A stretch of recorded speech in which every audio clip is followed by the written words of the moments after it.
The story is set in a world grappling with a unique and terrifying epidemic. This epidemic, which has baffled scientists and experts for over 8 years, is spread through language and speech, making communication dangerous. The main symptom of the disease begins with a high fever, eventually causing the afflicted to speak incoherently, descending into madness. As a precaution, people have resorted to wearing headsets constantly, as the disease can be transmitted by hearing the speech of the infected. Those affected by the illness, known as jabbers, are swiftly quarantined and forcibly separated from their families, leading to public outrage and distress. The story introduces Murat, a linguist whose life has been profoundly altered by the pandemic. Isolated and lonely, he lives with his mother in an apartment, his life reduced to a series of cautious routines. Each day, Murat meticulously checks his temperature, a ritual that underscores the constant fear of infection. One day, Murat's attention is drawn to Sul, a young woman immersed in a book at a bus stop. Time seems to stand still as Murat is captivated by her presence. However, the moment is broken when she notices his prolonged gaze. Realizing he's been staring, Murat awkwardly shouts that no bus is coming and quickly departs, heading back home. The narrative continues as Murat, despite his reluctance, leaves his home to buy soap for his mother. While at the supermarket, he encounters an old woman who suddenly turns around and speaks incoherently, a clear sign of being a jabber.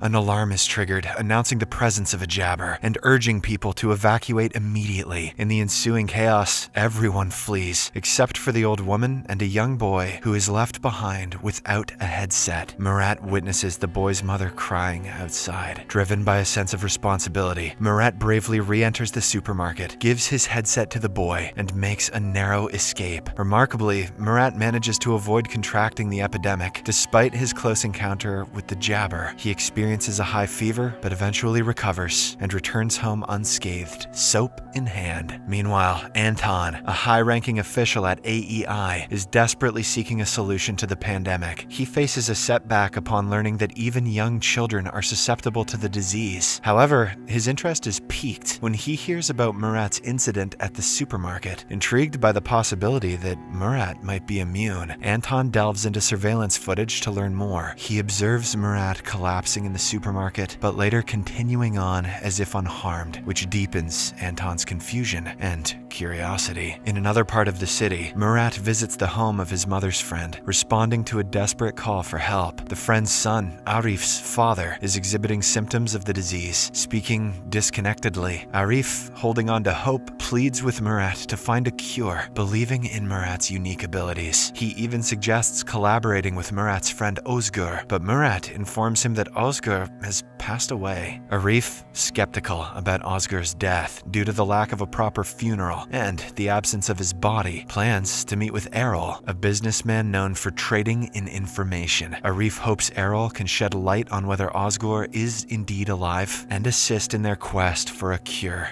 Meanwhile, Anton takes a deep dive into investigating the mysterious case of the headset left with a child at the supermarket. He discovers that the headset belongs to Murat, a linguist who was working on the pandemic case, but vanished after a disastrous fire that claimed the lives of his team. Intrigued, Anton intensifies his investigation. Delving further, Anton uncovers records of Murat visiting the emergency room with severe fever more than 12 times. Using video footage from the supermarket, along with a temperature detector, Anton confirms his suspicions. Murat is immune to the pandemic. He deduces this from the fact that Murat has surpassed the critical threshold of 4 high fever encounters, a significant discovery given Murat's 12 instances. In the meantime, Murat, spurred by Arif's belief in Ozgur's survival, decides to investigate further. He meets a businessman who offers them access to AEI's resources, allowing them to gather information independently and save costs. With newfound determination, Murat boldly infiltrates the AEI headquarters and navigates his way to the information hub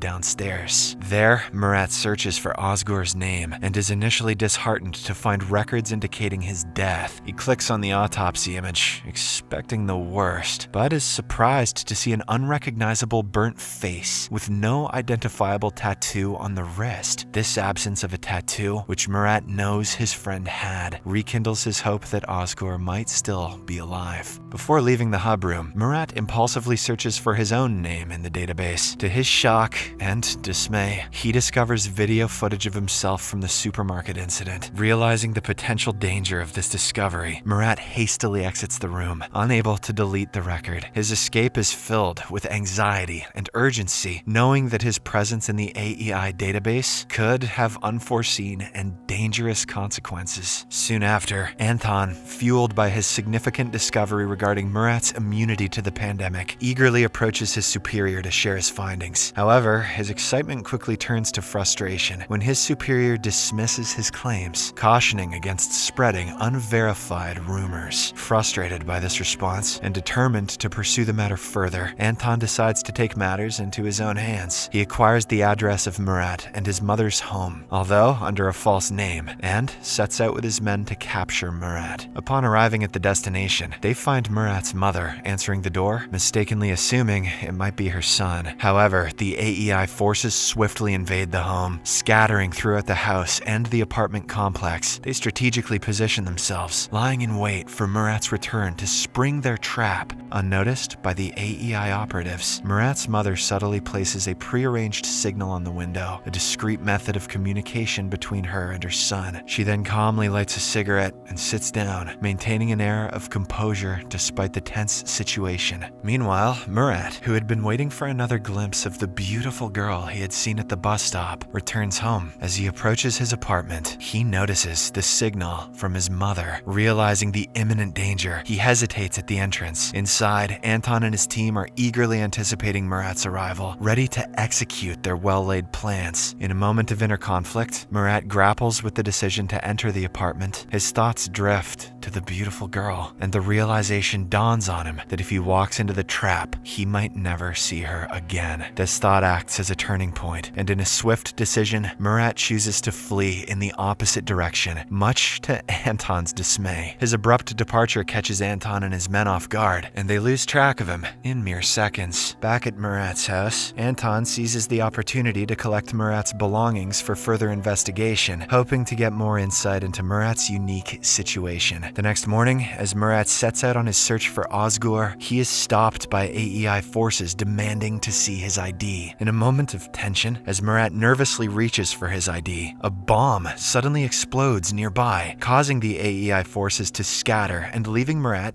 unattended. Seizing the moment, Murat heads to a location where he believes he might find Ozgur. However, his hopes are dashed when he discovers Ozgur is not there. Speaking with the man who made Ozgur's distinctive tattoo, Murat learns that since Ozgur's death, others have been imitating the tattoo, diminishing his chances of finding Ozgur. Meanwhile, Anton meticulously reviews tape recordings overnight and stumbles upon a recording of Murat claiming that he is incapable of jabbering, even if he wanted to. This revelation prompts Anton to rush to AEI to share his findings with a colleague. However, upon his arrival, Anton is informed that his boss Fazil is waiting for him. In a confrontational meeting, Fazil sternly instructs him to withdraw from the case. During this time, Murat finds comfort in a conversation with an old man who offers him a drink. As they share this moment, the old man tries to alleviate Murat's guilt over his wife's tragic death, which occurred after she was affected by the pandemic. He reassures Murat that it wasn't his fault. Murat listens in silence, eventually sharing his plans to venture into Zone 6 in his relentless search for Ozgur. Soon, Murat seeks the help of Errol, a man introduced to him by Arif. Errol is known for his willingness to do anything for money, and Murat needs him to create a false ID. They arrange to meet the following day. Afterward, Murat visits Arif's house, where he expresses his determination to find Ozgur and their shared goal of discovering a cure for the epidemic. Before he leaves, Arif's grandmother generously gives him some money, while his mother, having no cash, gives him her necklace as a token of support. However, their movements do not go unnoticed. One of Anton's men spots Murat and promptly informs Anton, who instructs his team to tail him discreetly. The next day, Murat meets Errol as planned to collect his forged ID. Just as they complete the transaction, Errol receives an alert that AEI forces are closing in on their location. In a frantic rush, they escape, successfully evading Anton and his team, who later search the warehouse to no avail. With his new fake ID in hand, Murat heads to the subway station, bound for the less monitored Zone 6. He smoothly passes the initial security checkpoint using the fake ID. However, his sense of safety is short-lived, as a security guard becomes suspicious upon recognizing Murat's face from wanted posters in the subway. In a coincidental twist, Sul, whom Murat has been longing to see again, suddenly appears in front of him. To his astonishment and delight, she kisses him right there in the subway, creating a moment of confusion for the pursuing security guard. This unexpected encounter leaves Murat feeling ecstatic. Holding hands, they continue their journey on the subway, embarking on a path filled with uncertainty, yet united in their unexpected connection.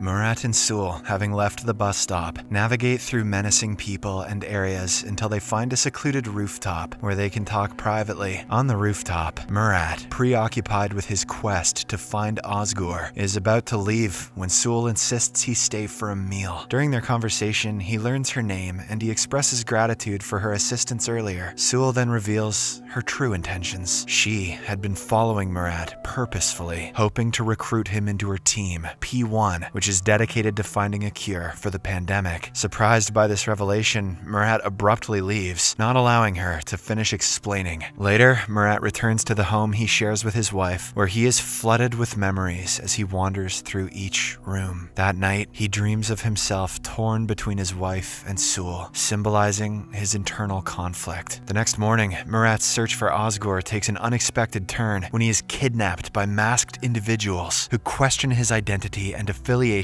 with the AEI. At this critical moment, Sul intervenes, assuring them that Murat is not with the AEI and is on a personal mission. Murat convinces them of his intentions, and they agree to share information if they cross paths with Osgur. Sul then brings Murat to a studio where she works, and after apologizing for the earlier misunderstanding, she hosts a podcast. In the broadcast, she discusses the AEI's cruel practices, relating them to the unjust death of her boyfriend, and concludes by emphasizing the importance of finding a cure to end the crisis. Meanwhile, Anton retreats to his house, where his wife and son are quarantined in the basement due to the pandemic. While there, Anton senses he is being watched. Upon investigating, he finds no one, unaware that Fazil's right-hand agent is covertly observing him from a hiding spot. Somewhere else, Murat and Sul's journey through the pandemic-stricken streets of the city continues. While walking downtown, Murat demonstrates his unusual resistance to the pandemic by briefly removing his headset near Jabber's, showcasing how his skull heats up without experiencing the usual symptoms. This unique ability intrigues Sul, who sees potential in Murat's immunity. That night, Murat stays at the studio with Sul, and upon waking up the next morning, he finds himself surrounded by the team Sul had mentioned. The team members introduce themselves and request Murat's assistance. Initially hesitant, Murat warms up to the idea when Sul assures him that joining the team could aid in his quest to find Osgur. As part of their ongoing search for Osgur, Murat and Sul come across a hotel displaying the symbol that Murat associates with Osgur. They decide to investigate by entering the hotel and seeking an audience with the hotel's boss. However, their encounter quickly turns dangerous. In a moment of quick thinking, Murat leverages his past experience and knowledge of recording voices to offer the boss a rare tape. This move impresses the boss, diffusing the tension and earning them a chance to sit and talk. As Murat and Sul are about to explain their quest for Osgur, their conversation is interrupted by a lady entering the room to deliver an item and collect payment. After she leaves, the boss encourages them to continue. Murat and Sewell reveal their search for the person associated with the symbol they possess. To their surprise, the boss informs them that the lady who just left was the one who brought the symbol to the hotel. Reacting quickly, Murat and Sewell rush outside to catch the lady, but they are too late. She drives away, showing no interest in engaging with them. This missed opportunity leaves Murat and Sewell with more questions than answers as they continue their journey in the uncertain and dangerous world. My friends, the continuation of the story is now on the screen in front of you.